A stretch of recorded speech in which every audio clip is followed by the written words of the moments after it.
And so I was looking at all of this, and it seemed like what the domestic workers were doing was first sort of waging a class struggle, but also engaging in a struggle to revalue women's work.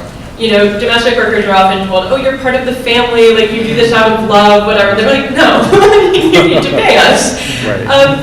And so I think this was sort of like the different strands that were feeding in for me to a sort of socialist feminism that was felt because I had had experiences, and that was also analytical, that was coming out of doing some work with the socialist tradition and engaging with the struggles that were happening in New York. So I think all of those things for me coming together around gender politics were a real sort of spur to moving further into this particular politics. Excellent, thank you. So that brought up an issue of discussing that there is a very important, strong feminist narrative as part of socialism. But one of the biggest critiques of DSA, or a big thing that people can sort of like easily lob as like a negative, is that it seems to be overwhelmingly straight white men. And there obviously is no silver bullet towards trying to incorporate more diversity, and also trying to incorporate more diversity. But I wonder if, while you have everyone's attention, if you feel like you would like to share, anybody, in terms of like how the DSA can sort of more aggressively be more appropriate of different dialogues and sort of pushing people or minorities into these leadership positions. Well, I think for one, I think there's two different ways to approach it. There's three paths, right? One is to completely ignore the issue, do nothing about it, which is the easiest path. Something we'll keep it on the table. One would be, I think, to approach it in a way that is kind of more superficial and like based just on kind of the glibest sense of like representation.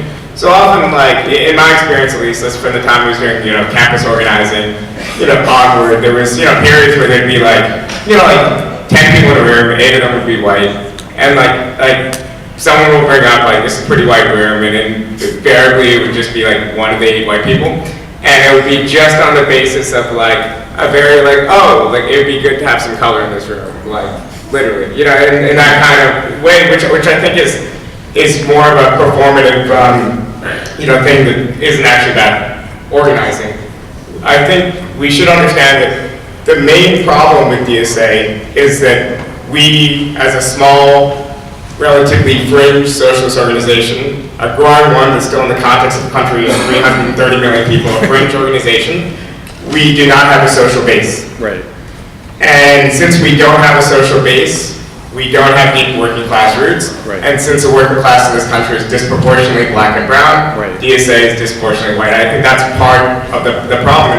In many ways we could solve this problem, again, yes, through things like encouraging people of color, women and others to take leadership roles, but also just through organizing. So in Brooklyn, the work being done by the Crown Heights, with DSA in conjunction with the Crown Heights Tenants Union, to me, that's a great way to diversify the ranks of Brooklyn DSA. It's not through kind of a Maoist-style ideological campaign or whatever. It's through like actual going out, talking to people, canvassing, dealing with real-life working-class people and being embedded in their struggles. And again, so in other words, I think the solution is politics, not necessarily in our mind. Though, of course, there could be barriers to the politics if we don't sufficiently have processes and we aren't a welcoming enough organization or whatnot. So obviously the two are related, but I would put the emphasis firmly on politics and organizing. I'll say one of the things that sold me on DSA was its commitment to the National Abortion Access Fund. I know Caroline's in this room, and she did an amazing job in the Chicago chapter.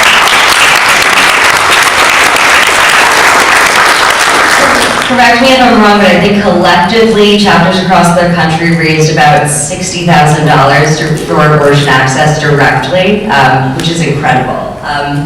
That's the kind of work that I was doing before I openly and consistently identified as a Democratic Socialist, and I think that's the kind of work that women across this country are engaging in because the stakes are really high and really urgent, and I think direct work, getting involved in mutual aid, getting involved in, like Bhaskar alluded to, housing rights, getting in the fights where the stakes are really high and really pressing, we need to think in terms of collective liberation. We need to think in terms of the way that all of our fights are interconnected. We need to own that value strategically and authentically every step of the way.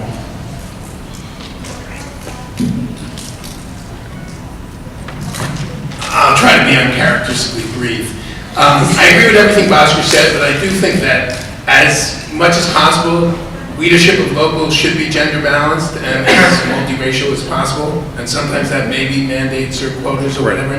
What your public face is, who speaks before the cameras, etc., does make a difference. But I would basically agree that, first of all, even a predominantly Anglo, white, even majority, 2/3 male membership can still do a lot of racial justice work and a lot of women's rights work, reproductive justice, LGBTQ solidarity work. So you're not going to recruit people if you're not in motion with them. Right. And also if you just look opportunistic, right, you're not going to recruit people. So the first question, I think, is the political one that Bhaskar raises. How do we do more racial justice, feminist work, LGBTQ, emancipatory work and stuff? But also we do have to be conscious of gender and racial dynamics within our chapters and leadership. I mean, I think you do have to, in some ways, be prefigured. You can't claim that you're fighting for a multiracial working class governed society and be mostly college educated white men. So I think we have to walk on two legs again, being active in struggles, but also being sensitive to representational issues within our locals and the national leadership.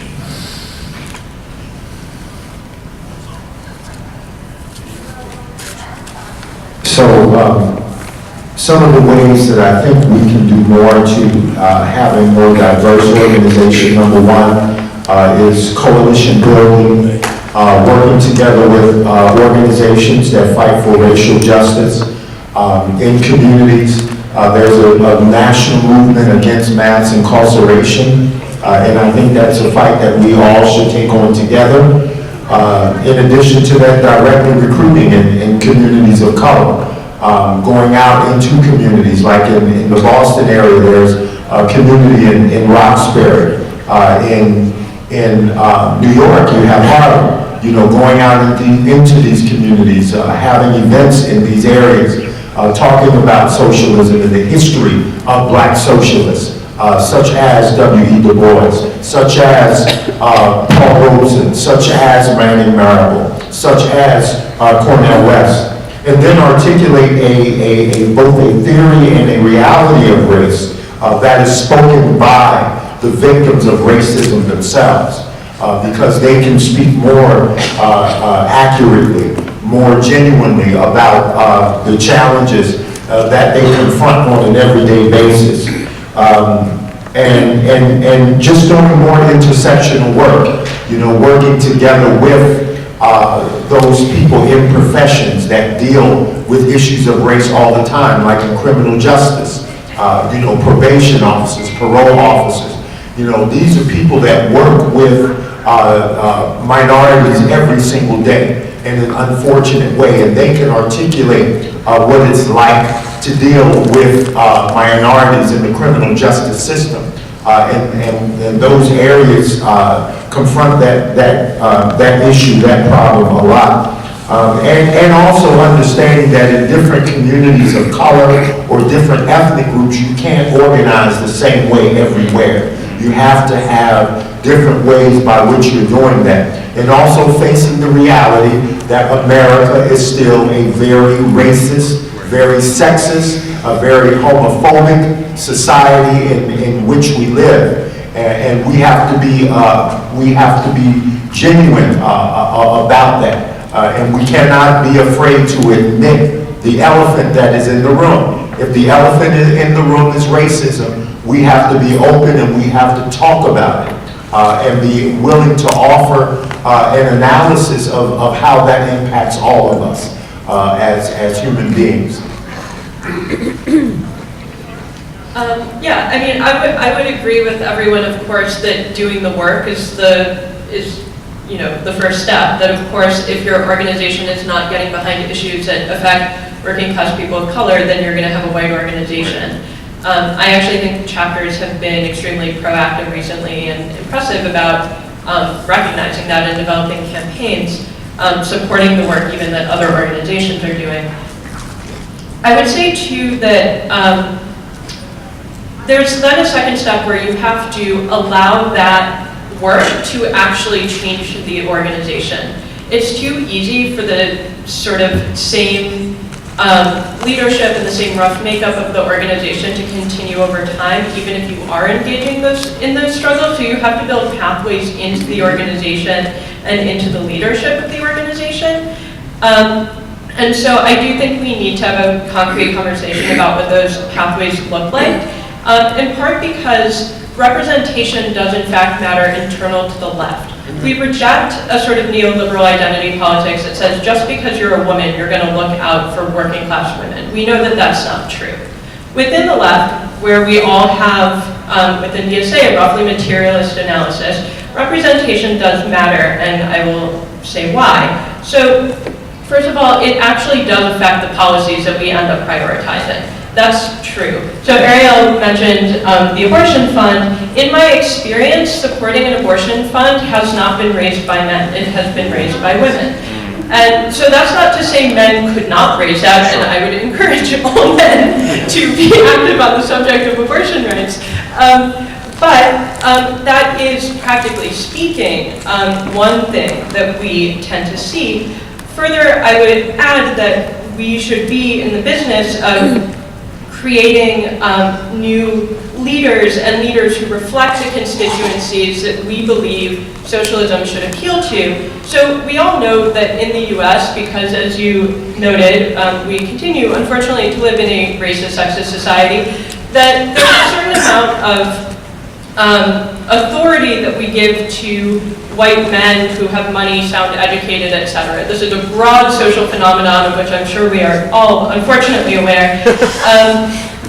And so when they talk, they're heard more, right? And that sets priorities, that creates leadership, right? So, you know, within our own organization, what are we going to do about that? That's not right, and that doesn't create the sort of organization we want to see. So there have to be active mechanisms to sort of confront that. And so I think that we have these sort of two challenges, both that we have to be doing the work and that we have to be conscious of these forces internal to our organization.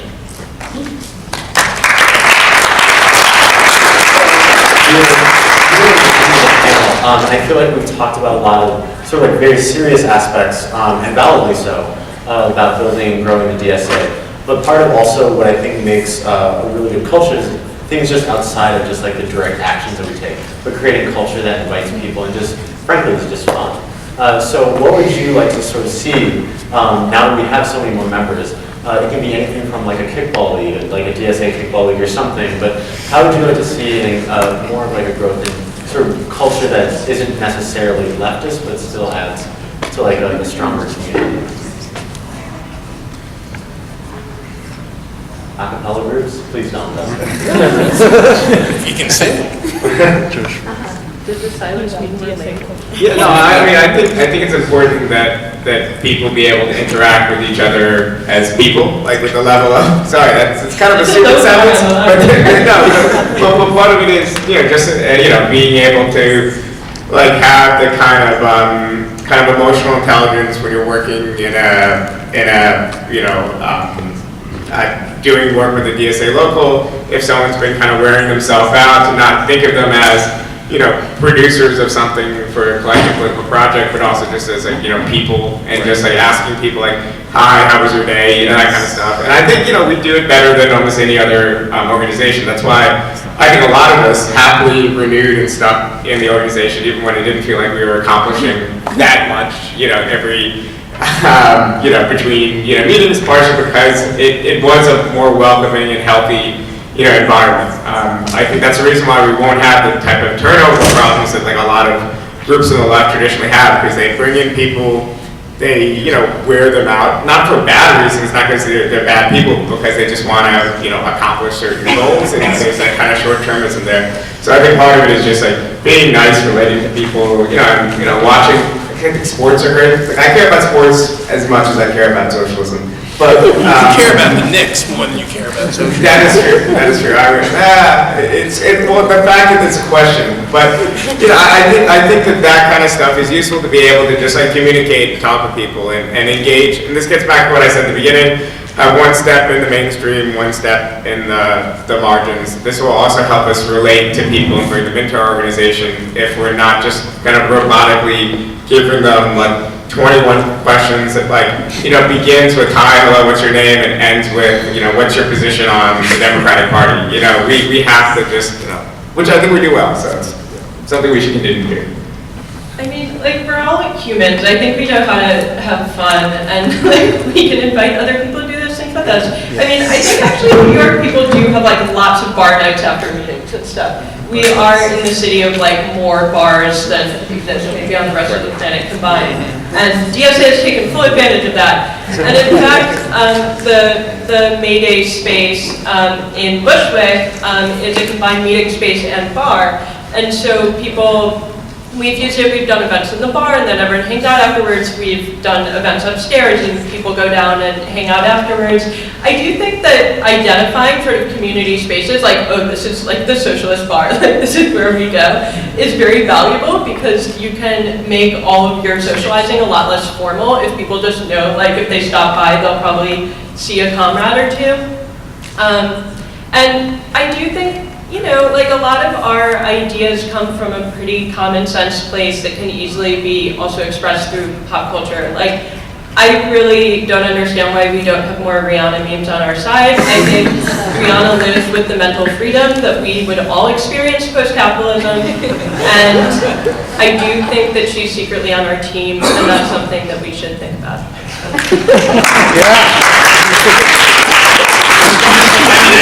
Yeah.